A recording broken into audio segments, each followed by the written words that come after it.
कांग्रेस हो, भारतीय जनता पार्टी हो या फिर कोई दूसरा राजनीतिक दल हमेशा महिलाओं की पैरवी करते हैं और टिकट की बात आती है तो महिला को टिकट बहुत कम मात्रा में दिए जाते हैं। स्वयं कांग्रेस ने कई बार घोषणा की है कि महिलाओं को सभी स्तर पर 33% आरक्षण दिया जाएगा, लेकिन आरक्षण मिलता नहीं, टिकट ज़्यादातर पुरुषों के नाम चले जाते हैं। इसी कड़ी में हमारे साथ मौजूद हैं शिल्पा वर्मा, जो हरियाणा की महिला नेता हैं और कांग्रेस नेता हैं। इन्होंने टिकट के लिए अप्लाई किया है लेकिन टिकट मिला नहीं है और टिकट देने पर दबाव बनाने के लिए आज उन्होंने चंडीगढ़ में एक प्रेस वार्ता की। उनसे जानते हैं कि उनको प्रेस वार्ता करने पर क्यों मजबूर होना पड़ा। शिल्पा जी, आप एक कांग्रेस नेता, पहले तो ये बता दीजिए कि आप कांग्रेस में किन किन पदों में रही हैं? जी, मैं 2004 से कांग्रेस में हूँ। सबसे पहले मैंने यूथ कांग्रेस से शुरुआत की थी। मैं यूथ कांग्रेस की जनरल सेक्रेटरी थी हरियाणा की, और उसके बाद मैं 7 साल जिला अध्यक्ष रही हूँ महिला कांग्रेस की, और बैकवर्ड सेल की 2 साल अध्यक्ष भी रही हूँ, और अभी मैं महिला कांग्रेस की वाइस प्रेसिडेंट हूँ हरियाणा की, और ओबीसी सेल की वाइस प्रेसिडेंट हूँ हरियाणा की। अभी कैप्टन अजय यादव जी ने मुझे अपॉइंट किया है, और 4 जिलों की मैं प्रभारी हूँ, फतेहाबाद, सिरसा, हिसार, जींद और कैथल। इतनी बड़ी पदवियां आपके पास कांग्रेस की हैं।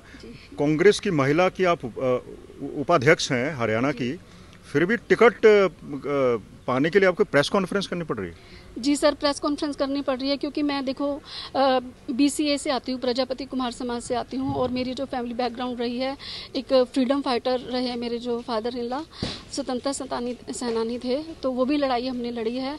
तो अब जब कोई चीज़ कहते हैं ना मिलती नहीं तो वो मांगनी तो पड़ती है। तो एक महिला होने के नाते, और जैसे आजकल सभी सरकारें कह रही हैं कि बीसी को आगे लेके आओ, क्योंकि जितनी भी सरकारें बनती हैं वो बैकवर्ड की वोटों से बनती हैं, बीसी की वोटों से बनती हैं। तो मैं भी ये चाह रही थी, मैं बीसी में भी आती हूँ और BCA में कुम्हार बिरादरी से आती हूँ, और मैं चाहती हूँ कि वो भी मैं काउंट करती हूँ, और मैं ये एक महिला भी हूँ। महिलाओं के लिए बात की जाती है कि महिलाओं को 33% आरक्षण मिलना चाहिए, ये मिलना चाहिए, लेकिन ये बात सब कहने में है, इनके ऊपर अमल नहीं किया जाता। तो हमें इसलिए अपनी लड़ाई लड़नी पड़ रही है कि हमें टिकट मिले, और हम 20 साल से एक महिला को डबल स्ट्रगल करना पड़ता है, घर भी चलाना पड़ता है, बच्चे भी संभालने पड़ते हैं, और फिर टिकट के लिए भी स्ट्रगल करना पड़ता है, और फिर टिकट के लिए भी स्ट्रगल करना पड़ता है। आप ये बताइए कि आपने टिकट के लिए आवेदन किया है? जी, मैंने टिकट के लिए आवेदन किया है, और राहुल गांधी जी को भी मेल की है, और मल्लिकार्जुन जी खड़गे जी को भी मेल की है, रणदीप जी से मिले हैं हम लोग। क्या रवैया नेताओं का? नहीं, नेताओं का रवैया पॉजिटिव है, वो लोग भी चाहते हैं कि भाई हाँ मिलना चाहिए, लेकिन ये सब ऊपर डिपेंड है। सभी बैठ के, मतलब जो हमारे प्रभारी हैं हिसार के, उनसे भी मेरी बात हुई है, तो चाहते तो सभी हैं कि भाई हाँ बीसी को टिकट मिलनी चाहिए, और BCA में महिलाओं को भी मतलब टिकट मिलनी चाहिए, लेकिन अब देखते हैं। अच्छा, आप बताइए, आप हरियाणा से ताल्लुक़ रखती हैं, महिला कांग्रेस के वाइस प्रेसिडेंट हैं, महिलाओं की स्थिति है क्या हरियाणा में? महिलाओं की स्थिति हरियाणा में ठीक है, अच्छी है। कुछ जो पढ़ी लिखी महिलाएं हैं वो तो चलो अपना जो कर रही हैं, लेकिन जो कम पढ़ी लिखी महिलाएं हैं, कुछ मैं एडवोकेट भी हूँ, मैं अपनी एक NGO भी चलाती हूँ, परिवर्तन सोशल वेलफेयर सोसाइटी से। तो मैंने महिलाओं की स्थिति देखी है कि महिलाओं के जो डोमेस्टिक वायलेंस के जो केसेस हैं उनमें महिलाओं को बहुत स्ट्रगल करना पड़ता है। उनकी पूरी की पूरी जवानी जो है कोर्ट में चक्कर काटते हुए निकल जाती है। तो क्योंकि किस तरह के मामले ज़्यादा आते हैं महिलाओं के अपराध को लेकर? सही जानकारी ना होने की वजह से। किस तरह के मामले ज़्यादा आते हैं? मतलब घरेलू मामले, डोमेस्टिक पहले से हस्बैंड वाइफ के ससुराल वालों के साथ नहीं बनती, या और भी बहुत चीज़ें ऐसी होती हैं, तो उनकी मैं फ्री काउंसलिंग करती हूँ। नहीं, महिला अपराध के किस तरह के मामले ज़्यादा आते हैं? देखिए, एक तो जो आजकल बहुत ज़्यादा चल रहे हैं हमारे सामने, देखो जो चीज़ें सामने आ जाती है वो तो पता ही होता है।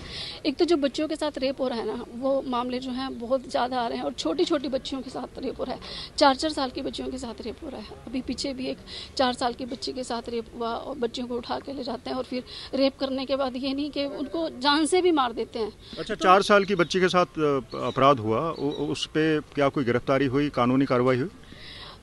जी, पोस्को जो एक्ट लगता है, अब पहले तो इतना नहीं था, लेकिन अब जब से लोग जागरूक हुए हैं ना, जब से लोगों को अपने हकों के बारे में पता चलने लगा है, तब से ये हो भी रहा है। लेकिन अभी आपने देखा भी होगा कि महिलाओं के साथ जितने अत्याचार हुए हैं, अभी जो पहलवान हमारी महिलाएं थी उनको किस तरह से घसीट के मारा गया, कितनी बुरी हालत उनकी की है। और जो भी मतलब सारी चीज़ें तो सब जगह ठीक नहीं है, कहीं पॉजिटिव भी हैं, कहीं नेगेटिव भी हैं। तो महिलाओं के सिर्फ कहने की बात है, लेकिन महिलाओं को अपने हक के लिए लड़ना तो पड़ता ही है। अच्छा, अब कांग्रेस नेता हैं और महिला नेता भी हैं, महिला अधिकारों के लिए लड़ते भी हैं।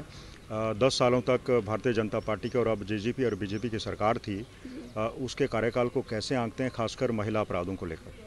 सर, महिला अपराध कांग्रेस के टाइम में इतने नहीं थे जितने बीजेपी के टाइम में हुए हैं, और जो रेप की घटनाएं हो रही हैं वो बहुत ज़्यादा हो रही हैं।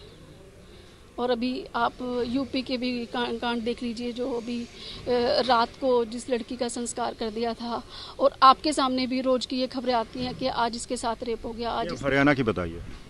हरियाणा की भी मैं बता रही हूँ कि हरियाणा में भी हम कहीं भी किसी भी गांव में, और ये जो घटनाएं होती हैं ना, गांव में ज़्यादा होती हैं, शहरों की अपेक्षा गांव में ज़्यादा होती हैं, और उनके अपने लोग हैं वही मतलब इस तरह की घटना करते हैं। अच्छा, मेरा आखिरी सवाल आपसे ये है कि प्रियंका वाड्रा महिलाओं की खूब तारीफ़ करती हैं, महिलाओं के मुद्दे उठाती हैं, महिला आरक्षण की बात भी करती हैं। आपको टिकट नहीं मिल रहा है, आप संघर्ष कर रही है, क्या कहेंगे उनको? बस मैं तो उनसे रिक्वेस्ट ही करना चाहूँगी कि मतलब वो भी महिलाओं के लिए लड़ रही हैं, वो भी चाहती हैं कि महिलाएं ज़्यादा से ज़्यादा आएँ, और मैं आपके माध्यम से उनको निवेदन करना चाहूँगी कि मुझे भी वो मौका दें, टिकट दें, और हिसार से इलेक्शन लड़ने का मौका दें। शुक्रिया। एडवोकेट शिल्पा वर्मा हमें बता रही थी कि वो महिला नेता हैं, बड़े बड़े पदों पर वो रही हैं, चाहे वो महिला कांग्रेस की उपाध्यक्ष हों, और एक एनजीओ भी चलाती हैं, महिला अधिकारों के लिए बाकायदा कोर्ट में केसेस भी लड़ती हैं। कांग्रेस नेताओं का महिलाओं के प्रति क्या रवैया है वो आप पता लगा सकते हैं कि एक महिला को टिकट तो नहीं दिया गया, और टिकट मिल जाए उनको, उस पर दबाव बनाने के लिए उनको बाकायदा प्रेस कॉन्फ्रेंस करनी पड़ती है। उनका ये भी आरोप है कि ठीक है, महिला अधिकारों की आप बात तो करते हो, लेकिन जब वो डिलीवर करने की बात आती है, चाहे वो टिकट ही क्यों ना हो, तो फिर कन्नी काट दी जाती है। कैमरा पर्सन अमन गुप्ता के साथ मंजीत सहगल, चंडीगढ़, आज तक।